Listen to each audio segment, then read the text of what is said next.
What's up, players and playettes? It's your boy Hoom Boom back with another segment of the Hold Up Show. And hold up, another moment in time. This time, Biggie and Diddy in the studio, relaxing in a rare moment. Let's get into it. Hold up.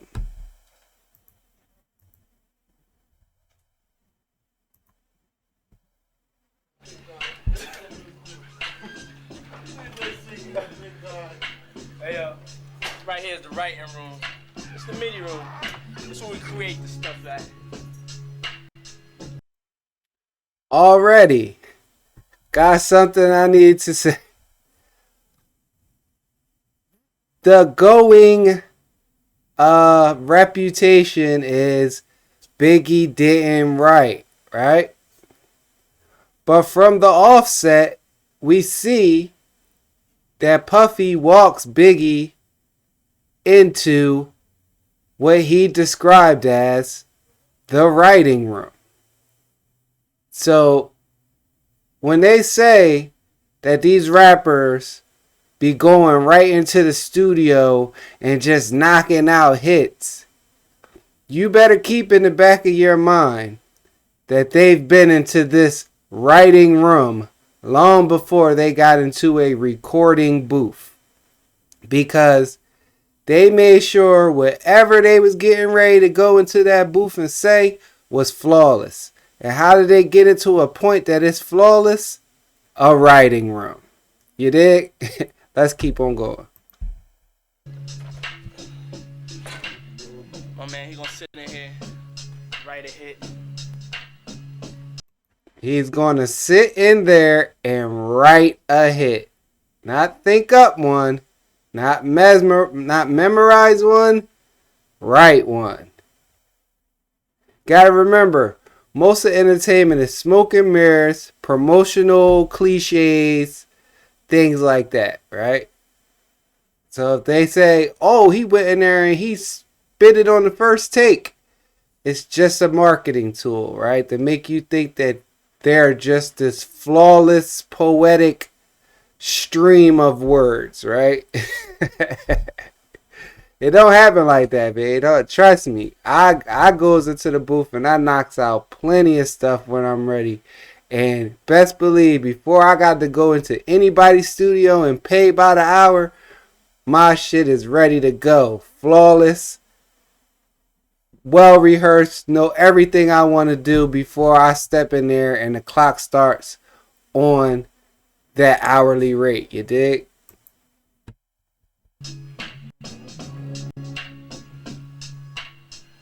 He been writing this song for like 30 days now. So it should be kind of hard, you know what I'm saying? I got a lot of stuff on your mind, you know what I'm saying? He been writing this song for like 30 motherfucking days. There ain't no excuse for that. But Leave it to Puffy to turn a supposedly vibing moment into something a little cringeworthy and uncomfortable, right? He just put the ball out there like, yo, this guy on a month, man, writing this song. Yo, what's taking so long? You know what I mean? He been up in this building and I'm playing electricity and all that, and paying these people and engineers to be in here, and he on day 30 with this one song, you know what I'm saying? And Big like, yo, I'm out here getting dissed, shot at, doing shows, like, you better chill out. And he like, ain't no excuse for that, but, you know, like, I mean, too much balling, enjoying himself. You know? too much balling. Called writer's block. Hit you with a say, show me, homie.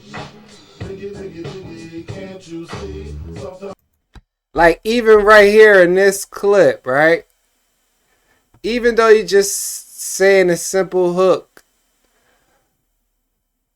a person who doesn't write doesn't need the sheet holder in front of him. So we can't really tell if there's a sheet there or not that he happened to rap off. You know what I'm saying?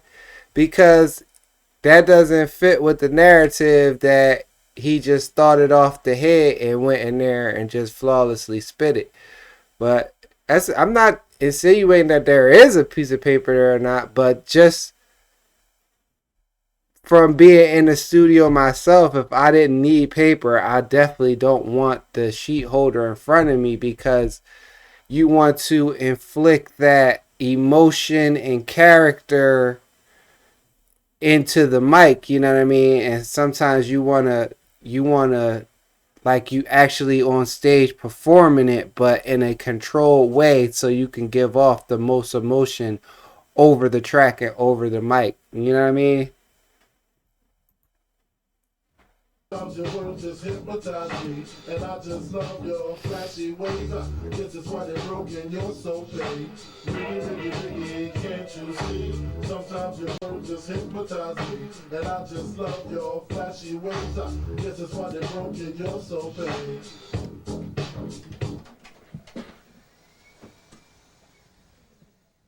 See right there, he ain't grabbed no paper, he ain't grabbed for nothing, so it wasn't nothing there. Who did it? You know who did it? Yo, all I know, man, is this cat named Jason, man. This nigga was in a motherfucking BM and... Well, go back. Another thing that's so underrated about 90s hip hop and early 2000s hip hop, well, they went a little too extreme with in the early 2000s versions, but the art of the skit, it was mastered in 90s hip hop. Some of the most iconic songs have iconic skits either before the song drop or after the song is over. It Snoop's Doggy Style comes to mind. Biggie's Life After Death albums come to mind. With the emergence of like the skit persona, the mad rapper. Just a lot of people. Redman was one of those who mastered the skit on their albums. It turned your album into a audio movie. You know, it turned your album into an ebook. Today's version of an ebook, and it made the songs that much more relatable. It painted that picture in your mind that much clearer once you got a sort of dialogue in the beginning or the end. It kind of sets that scenario that the song may have came from, because you know, like, I wrote plenty of songs from nights that I've went to the club or was out of town and went to party or however, and each little thing from getting dressed to getting the grub, you know, the food in your stomach before you start pre-gaming and then start heavy drinking, there's moments you could pick up, and a skit could all but perfectly put you in that mood and perfectly put you in that realm of, you know, how they were feeling and the atmosphere that they were in, that made them come up with that concept. Fuck that, man. Let's tell me what the fuck, yo. Who did it, man? Who did it? Yo, man, I don't really know, man. All I know is that this nigga named Jason, niggas kept on screaming this nigga's name. This nigga named Jason rolled up in a motherfucking station wagon. I know that dude, Jason, though. I know that dude. They was out of town together. Yo, the nigga, he hang uptown, man. He hang up on Hump 45th and 7th, man. Yo, man, I don't know what the shit these niggas was on. We was on the corner. What is wrong with Puff's arm? He clearly, his joint is all mangled. It look like he got all types of rods and stuff poking out that joint. I mean, man, I don't know what happened around that time. But that hand is mangled. Like he up there doing, you know.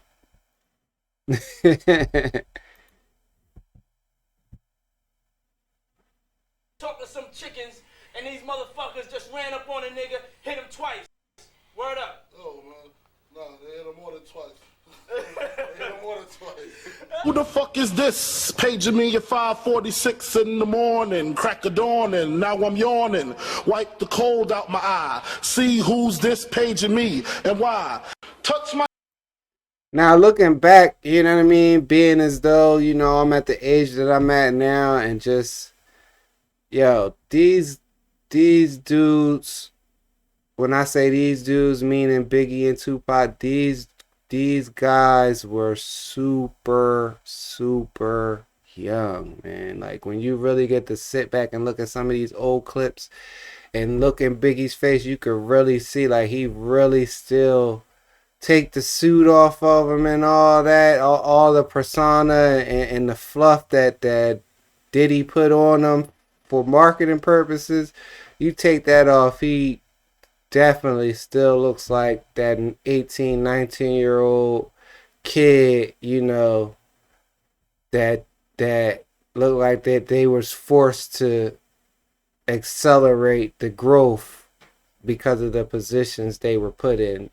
With Tupac as well, you know, his circumstances are a little different because of the issues that he was having with his mom, his family, and the moving around and things like that. But if you was to put hair on his head and, you know what I'm saying, all that, like, you gotta think, like, Pac was like a 25-year-old literally purposely rocking a baldy, like, and it's like, it already gave him an aura of a older person, and the way he presented and went about handling himself was like someone of an older, you know what I'm saying? Like, he's been through some stuff, like an older soul, you know what I mean? But Biggie still had that childlike kid type of aura about him, like friendliness, like jokey, you know what I'm saying? But it seemed like when he would get around or get in a certain environment, being as though he from Brooklyn, he knew how to switch and turn that nice Biggie off, and then, you know what I mean? My Chetta feel my Beretta buck. When I'ma hit you with your motherfuckers better duck. I bring pain, blood stains on what remains of his jacket. He had a gun, he should have packed it, cocked it, extra clips in my pocket, so I could reload and explode on your asshole. That's a good question.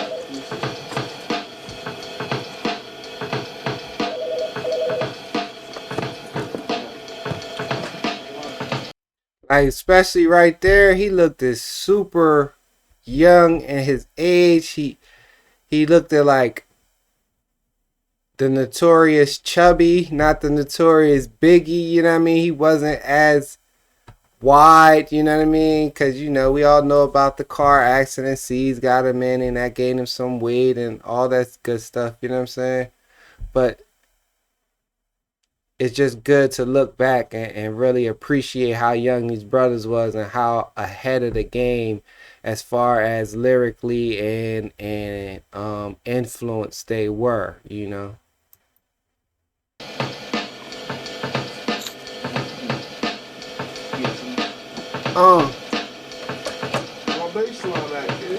On that tip, on dude, looked like Just Blaze. Everybody get the fuck away from the mic shit. On some set it off shit, on some word up, on some yo, old fuckers got valuables, big. Tuck your shit. Hide them shits, cause if Brooklyn in the house, they about to act wow. How Daffy Duck said it when he did that ultimate trick on Bugs. Y'all girls better hold on to y'all boyfriends. Word. Daffy blew the fuck up. You're gonna be alright, cause that's what they told Bobby back. It's gonna be alright. Word up. Stick up. It's a stick up. We could have illed out on that, man. We could have illed out, went crazy. Niggas would have been like, oh, God. But, impeach the president. Fucking B. Come up with some new stuff. What about that slow flow shit I was playing with that. I'm saying, or start that shit off like with impeach the president and just throw that beat on. You know what I'm saying? Make him think that's going, you know what I'm saying? And throw some new shit, man, for impeach the president. Man. Let's finish, man. What? Impeach the president. You know what I'm saying? Motherfuckers still want to rock that shit at a party, right? I'm saying, but it is the ultimate freestyle shit, though, B. You know what I'm saying? If you can't catch wreck on that shit, B, the breath stick. Do a beat, B. Throw a beat on, man. Throw one of He said, if you can't catch wreck on impeach the president, your breath just stink. But you can tell, like, these are some real homegrown Brooklyn cats, you know what I mean? A lot of loud talking, a lot of deep expression in their tone, you know what I mean? And, you know, shout out to Brooklyn, shout out to New York. ill ass tracks on so niggas be like, oh my god. On the ill rehearsal tip, we know exactly what the fuck we doing. Know the lyrics, know the, you know what I'm saying? Like an ill beat, what about that shit? That's, oh my god. You know it's the new impeach the president shit? He don't know that. He don't like that shit either, B. Yo, he gonna pick and choose shit. That shit that Finesse used on that Yes You Made shit, just the drums. All that. Oh, the Little Richard shit. That's the new, that shit is over. Yeah, we can rock up that shit. You back in the dark. I hear ill you. shit. The ill shit. That's all I want to do. Cause I told you, man, if I'm flowing to that, I'm doing old lyrics. Get me amped. Let me, yo, this what we gonna flow to. Word? I got some shit out there. He's ill, B. He talking about, he giving it the, high level tone. I know. I was telling you about that shit, Yeah. man. That shit? He called me. I speak to Finesse. He called me. He told me he was fucking with Red Hot Love. Yeah. They about to get a long career. He trying. I wonder if, you know, when you show up at the studio like this, you know, whether you're scheduled or not, or I don't know, like, is this looked at as scheduled studio time that he's supposed to be recording? Is this coming out his budget? Is he being charged for in there chilling, trying to figure out whether it's impeach the president or this? Like, is that on his dime? Because that always, like, bothered me, you know what I'm saying? Like, I never wanted to go to the studio unless I was absolutely ready to record, the beat was already ready and everything like that. I don't feel as though you should be getting to the studio now looking to chef up something. There should be some type of pre-production or some other place that you need to be or have created as an artist to that's your creative space before you get to a place of business like a studio and then just be in there. Like, I'll go to the studio and max relax if it ain't on my dime, you know what I'm saying? Or I'm not being charged by the hour, or it's not coming out of my budget, you know what I'm saying? So yeah, I'll go up there, kick it, whatever, smoke some L's and pop some shit, you know what I'm saying? But other than that, like, yo, throw the beat in, load it up, you know, especially during those times, it was like ADATs and reels, and you had to change out, like, man, like real prehistoric compared to today, where everything's digital. But, whew, yeah, nah, I always wonder that when they show these clips of them just chilling in the studio, like, is that coming out of his budget? Because if that was coming on, yo, put that beat on now. Y'all better give me some rhyme, something. I better be getting something for whatever's coming out my budget right now. Trying to get them on production. I know. I heard. That's your man, right?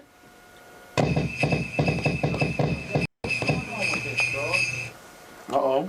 So what you gonna do out in Daytona, B? You gonna perform? You in Florida? He said I'm supposed to be prepared to rhyme at any time, at any place. I got rhymes, you know what I'm saying? So I ain't sweating. You going to Florida, B? Yeah. For what? Some shit. You reloading? Money's L, B. He gonna tell you be prepared to rhyme at any time, any place. Then he gonna say, no, you gotta rehearse, man. You can't just go up there, man, just thinking you gonna go for the rhyme. Yeah, you know, don't go. You can't just go and think If you go in the club and you get on the mic and you fuck up, your career is blown. Like, that's it. You can never do nothing again. But then he gonna say, First impressions are everything. I'm not saying that you can't go up there and mess up or have a not perfect night, right? if they feeling where you coming from, they feeling where you coming from, and they'll allow you to stumble or get whatever, right? So another thing is what made Biggie, Pop, Nas, Jay-Z, Big Pun, you know, rapper slash MC slash lyricist so special is that, like he said, how Puff was telling him, yo, you got to be ready to rhyme and go anywhere, anytime, you know. And then the other guy was like, yeah, but then, you know,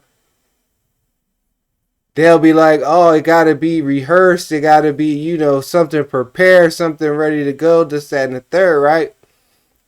Because it's so hard to, as an artist, have that perfect rhyme for the perfect moment, right?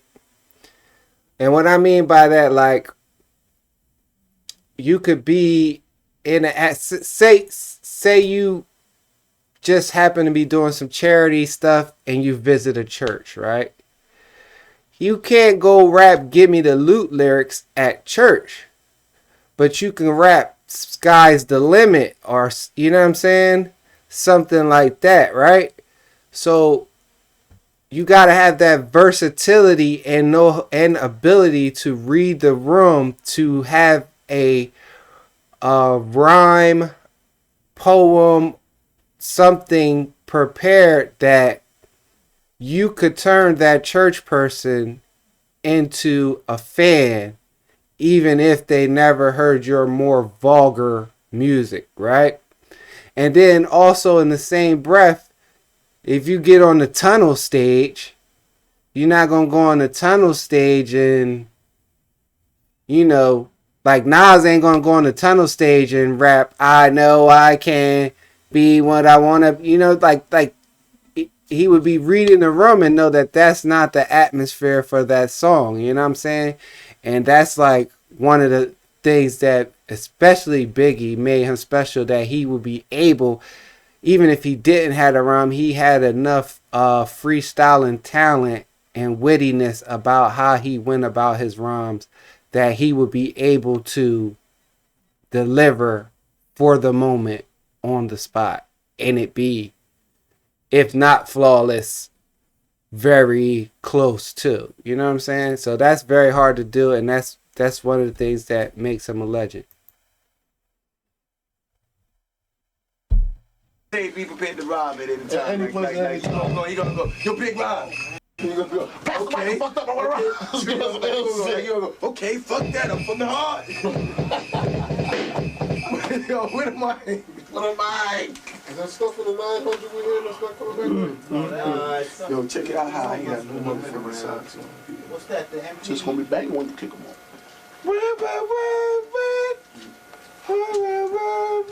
That's the one that Red Hot Lover song here? That's your man, right, Finesse? Red Hot? Man, y'all see. Red Hot, that's your man? Y'all turned into a conspiracy. Come on, man. I just asked you a simple question, black man. Black man. Black man. Y'all turned into a conspiracy. A conspiracy? A conspiracy. A conspiracy? Not a, You don't get that shit, man. We gonna duplicate that motherfucker. Tell you be your red black nigga. What? Tell you. So you might as well do that shit with him. Duplicate The papes ain't We'll wait till coming yo, after you do it with Red Hot Lover Toby, then we can do that shit then. Yo, I was like New York cats always have that aura, like they chilling in a project hallway, or yeah, I mean, or project stairwell. Like they always like got that, or they huddled on the stoop on the brownstone. Like they always got that huddled up look. You know what I mean? You can diss, they can diss it then. After he come out with it, B, They can diss it. now we can do it. Cause you know the lyrics is gonna be way better than Red Hot Lover told shit. Yeah, crazy. You know that. That's my word. My man could burn Red Hot Lover told. And he don't rhyme. He don't even pump. And my man will come off the top. Off the top on red, have shit, yo, you mad nice, dude. You signed? He would step to my man like that. Telling you, boy. Niggas like that need to just hang it. Or straight up start boosting. Fuck it. That's fucked up. Get some head somehow. That's fucked up. That's fucked up, though, man. Oh, man, that shit is real, man. That nigga's mad whack. You know what I'm saying, man? That's why I like him, love and shit. See, that's what I'm saying. You gonna have to stay right in this little area. Cause it's fucking. Look at how ancient that equipment is. Woo-hoo-hoo. Talk about old back in the day, man. Oh, there you go. Ooh, y'all. You see me now? Yeah. What's up, God? That's what you need. You need like a low. Yo, it's on, right? I just pressed the button. It's on? Yeah, when you turn it up. No, is it recording? I hope it might be. I just pressed the If you button. press the button, it'll probably record. I did. What's up? Yo, you making my tape off? That's why you took this shit? Say it again? You making my tape? That's why you took that shit back, right? Why you took it back then? Yeah, it's moving. Another thing, like when you in the studio, like how they have the respect beat playing in the background, and we know now how much that was a classic album cut, you know what I'm saying, off of Ready to Die. When an artist hears a beat and they made a song, like for me, like once I completed the song, like I wrote it but I didn't record it or whatever, or I'm in the midst of making the song, there is like a time limit within me that I fall out of love with the beat or the freshness of whatever when I first heard that beat made me feel just kind of dissolves. You know what I mean? So I always used to wonder like how they would get mentally through that back in the day, because when they would make an album back in the day, like the album would be done and then they would be promoting and doing shows and all that for like the next 2 years for this album, just to, they go into 3 and 4 singles released, and I know they had to fall out of love to a certain degree with those songs at that time, especially when you're recording for your next album and you're and the world is changing and society's changing and the taste in music and beats is advancing or being different. And yeah, I know that time had to be difficult, right? Because say you got your album done and now they're telling you can't release this music that you completed and turned in, and they saying it's good to go for another 3 months. Like, how much could happen in 3 months in music, to the point that now when they're ready to release it, your music sounds dated, or the things that you're talking about or referring to have already played out and had their story told, you know what I'm saying? And yeah, it had to be difficult. It had to be difficult, especially when you like this type of atmosphere where you're just sitting in the studio and the beat is just over and over and over. Eventually you fall out of love. Like eventually you're tired of hearing it. So a lot of times when I was writing, I would write a verse, but I gotta, I'm listening to the beat and then I'm turning it off. And I'm letting those vibrations of that beat, like whatever the bass from the speakers and all that, like that vibration that I'm still like feeling, even though they cut the music off, I'm still riding that. And then I'll cut the beat on periodically to keep that freshness so it don't feel like it's drowning out. You know what I mean? Like I done drowned this beat out, and I don't want to hear it no more. You know what I'm saying? Oh man, Why you let it this in? You let it at the wrong end, bro. You bad boy niggas on some shit. Y'all been flipping lately. I thought it was already. Man, fix that. Fix that. What's going on, Chuck? Shit fucked up? So there we have it.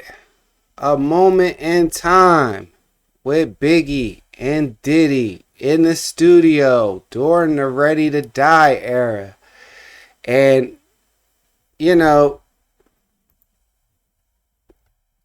I wanted to also say rest in peace to Miss Valletta Wallace, Biggie's mom. She was one of hip hop's first moms. Her and Miss Afeni Shakur, also rest in peace to her.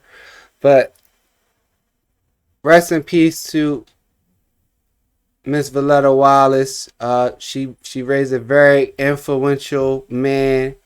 She went above and beyond. It seems from the outside looking in, she went above and beyond to get justice for her son, get the rights to the music and legacy he left behind, so his kids can prosper and relish in that. And you know, salute to her. When you think of a mom, when you think of a grandmom, she is like one of the images that comes into your head, you know? So, yeah, I just wanted to share that with y'all. It seems like Big and them, you know, these probably were the PG-13 videos of rare behind the scenes with the big fella and Puff, you know what I'm saying? Especially knowing what we know now. We can only imagine how much more wilder it was back then when they weren't as rich and as many eyes was not up on them, you know what I'm saying? But, you know, that maturation into getting money and becoming, oh man, it just would have been a sight to see. So, I want to know your thoughts. Like, comment, subscribe, share. You know, another moment in time. Biggie and Diddy. Give some of your memories, your rare moments, your favorite songs, your favorite collabs, favorite performances, or just whatever overall that you might have liked about Biggie's character or personality. It's your boy Home Boom, the Hold Up Show, baby. And I'm out. Peace.